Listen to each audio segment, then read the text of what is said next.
जय माता दी, जय मां कामाख्या। हमारे हिंदू धर्म में उचित प्रॉपर गुरु नहीं होने की वजह से, या फिर ये कह लीजिए कि बच्चों को सही शिक्षा नीति नहीं होने की वजह से बच्चे संस्कृत नहीं पढ़ पाए। और संस्कृत नहीं पढ़ पाए तो जब वो धीरे धीरे बड़े हो गए, सर्विस भी करने लगे, कभी कोई उन्हें कोई सदगुरु मिल गया या उनके दिमाग में आई ग्रह नक्षत्र के अनुसार कि अब मुझे पूजा पाठ करना चाहिए, क्योंकि परेशानी जब आती है तो व्यक्ति धर्म की ओर जाता है, आध्यात्म की ओर भगता है। फिर उसको समझ में आता है कि मेरी जड़ें क्या है, मैं मूल कहां से हूं, क्या पूजा करना चाहिए, परिवार वाले क्या पूजा कर रहे थे, इसमें वो दौड़ भाग में लग जाता है। कहीं तो अच्छा रास्ता मिल जाता है, कहीं गलत रास्ते पे चल पड़ता है। तो इसी तारतम्य में हमारे पास प्रश्न आते हैं कि जैसे हम शम नम गम फम सम खम, तो हम ये अम की बिंदी को अम बोले कि गम बोले, ये प्रश्न कई मनुष्यों के द्वारा किया जाता है जो थोड़ा बहुत भी मंत्र जप करते हैं। कुछ लोग भ्रमित भी कर देते हैं कि अम की बिंदी जो ऊपर है उसको म बोला जाए या ग बोला जाए। बहुत से लोगों की यह समस्या है, तो उसको आज हम क्लियर कर देते हैं। कामाख्ये वरदे देवी नीलपर्वतवासिनी त्वं देवी जगत माता योनि मुद्रे नमस्तुते। कामाख्ये काम संपन्ने कामेश्वरी हर प्रिय कामनाम देहि में नित्यम कामेश्वरी नमस्तुते। कामदे काम रूपस्ते सुबके सुर सेविते करोमि दर्शन देव्यम सर कामार सिद्धयेत।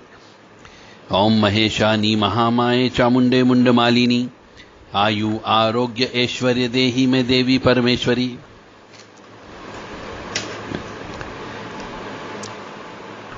जैसे मैंने एक मंत्र दिया, दूसरा मंत्र की बात करते हैं। ओम ऐं ह्रीं क्लीं चामुंडाय विच्चे।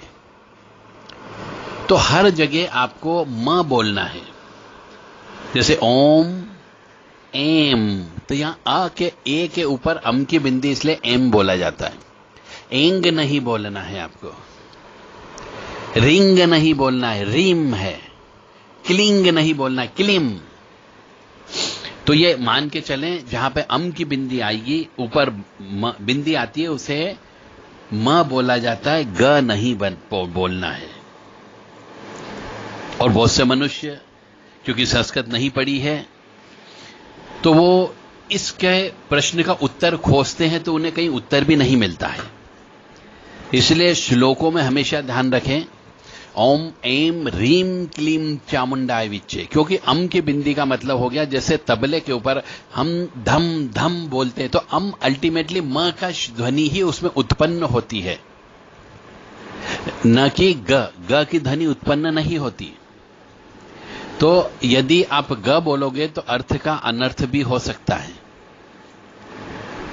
जैसे कुंजी का स्तोत्र ले लें, इसमें भी ओम ऐं ह्रीं क्लीं चामुंडाय विच्चे, तो यहां सब जगह जो है अम की बिंदी आई है, तो वहां पे आपको म ही बोलना है, ग नहीं बोलना है। इस बात का ध्यान रखें।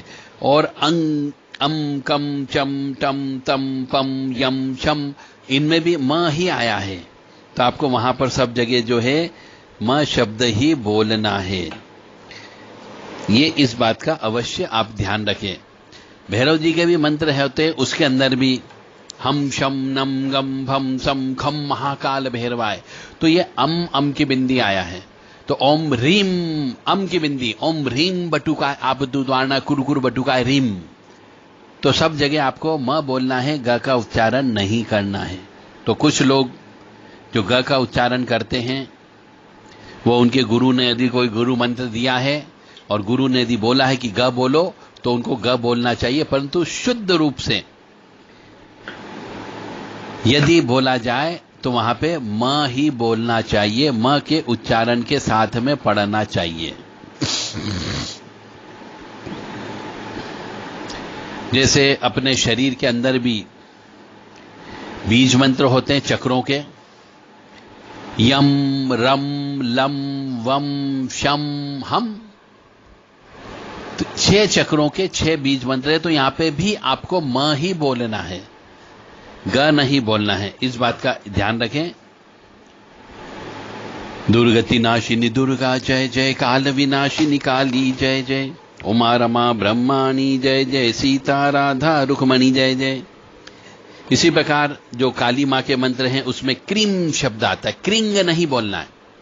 Cream cream cream ream ream home home, ये शब्द बीज मंत्र है। तो सब जगह अम की बिंदी है, क्रीम में भी, रीम में भी, होम में भी। और इसी प्रकार से श्रीम जो लक्ष्मी जी का बीज मंत्र है उसमें भी श्रृंग नहीं बोलें, वहां पर भी श्रीम बोलना है। ओम श्रीम ह्रीम श्रीम कमले कमलालय प्रसीद प्रसीद, श्रीम ह्रीम श्रीम ओम महालक्ष्मी नमः। तो सब जगह म शब्द की उत्पत्ति होती है, इस बात का ध्यान रखें। और अधिकतर जो तांत्रिक मंत्र होते हैं उनमें ऐम ह्रीम श्रीम का प्रयोग होता है, तो वहां पे हर जगह आपको म ही बोलना है, ग नहीं बोलें। और भी ऐसे बहुत सारे उदाहरण हैं जहां पर इन मंत्रों में हम अम की बिंदी पढ़ी जाती है। जैसे शमी पत्रम समर्पयाम, शमी पत्रंग नहीं होता है, शमी पत्रम समर्पयामी, वस्त्रम समर्पयामी। तो वहां पे सब जगह जो है म शब्द की ही उत्पत्ति होती है और म ही बोलना है आपको, इस बात का ध्यान रखें। चाहे कोई कुछ भी बोले, हो सकता है अन्य YouTube पर आपको इस म और ग के बारे में कोई उदाहरण गलत दे दे, या ये भी हो, कई बार हमने देखा है कि हम कहते हैं भैया उतारा हमेशा सीधा उतारा करना चाहिए, उल्टा उतारा से उल्टा चढ़ाया जाता है, न कि उतारा जाता है। परंतु कई कई जगह हमने भी देखा है कि वो कहते हैं कि अपना घड़ी की सुई की विपरीत दिशा में उतारा करना चाहिए, यानी उल्टा उतारा करो, तो वो गलत है। उतारा भी हमेशा सीधा करना है। इसी प्रकार से आपको ये मंत्र बोलते समय भी अम का ही प्रयोग करना है, ग का प्रयोग नहीं करें, अन्यथा अर्थ का अनर्थ निकलता है। और नहीं तो आप खुद समझदार हो, भगवान ने आपको ज्ञान दिया, बुद्धि दी है, आप खुद समझो, उसका प्रैक्टिकल करके देखो, या फिर आप कुछ उसका अर्थ निकालने की कोशिश करो। जैसे कि ऐम ह्रीम क्लीम रीम श्रीम क्लीम हुम हम राम ह्रीम रूम रेम रोम रम रह, ये सब जगह म शब्द आया है, न कि ग शब्द। यदि ग शब्द हो जाएगा तो इनको अर्थ का अनर्थ निकलेगा और आप जो चीज चाह रहे हो वो चीज प्राप्त न होते हुए और कोई दूसरी चीज आपको प्राप्त हो जाएगी जो आपको नुकसान प्रदान कर सकती है। जैसे कुछ मंत्रों में आता है रम रम, अब ये रम रंग रंग नहीं है, ग बोलोगे तो रंग रंग हो जाएगा, तो वो रम रम खैम खैम घैम घैम फ्रेम फ्रेम ठम ठम, दुम दुम कुम कुम लिम लिम चौम चौम होम होम, सब जगह अम की बिंदी है, आपको अम की बिंदी ही बोलना है। होम चौम याम राम लाम वाम आम क्रोम, सब जगह म की बिंदी है। तो जितने भी ऐसे म की बिंदी ऊपर आती है वहां पर अम की बिंदी लगी रहती है, उसको आपको म बोलना है। जय माता दी, जय मां कामाख्या। शायद आपको अब समझ में आ गया होगा कि हमें क्या बोलना है। काली काली महाकाली शिव काली शव काली कंकाली काली घोर काली नारायणी नमोस्तुते। काली काली महाकाली दुरितापहारिणी शत्रु संग विदारिणी महामाय योग माय नारायणी नमोस्तुते। काली काली महाकाली काली के परमेश्वरी सर्वानंद करी देवी नारायणी नमोस्तुते। काली काली महाकाली काली के पापनाशिनी खड़ग हस्ते मुंड हस्ते नारायणी नमोस्तुते। काली काली महाकाली काली के चंड मुंड नाशिनी मुंड धारिणी ललजुहाग्नि नारायणी नमोस्तुते। काली काली महाकाली काली के रक्त बीज विनाशिनी रुधिर प्रिय रुधिर वक्तरे नारायणी नमोस्तुते। काली काली महाकाली काली के शुंभ निशुंभ मर्दिनी खड़ग धारणी शूल धारणी नारायणी नमोस्तुते। काली काली महाकाली काली के क्लेश नाशिनी महामाई जगत जननी नारायणी नमोस्तुते। इस प्रकार से आप काली मां की स्तुति भी रोजाना बोल सकते हो घर पे। स्तुति बोलना, मंत्र बोलने के लिए कोई प्रतिबंध नहीं होता है। जय माता दी, जय मां कामाख्या।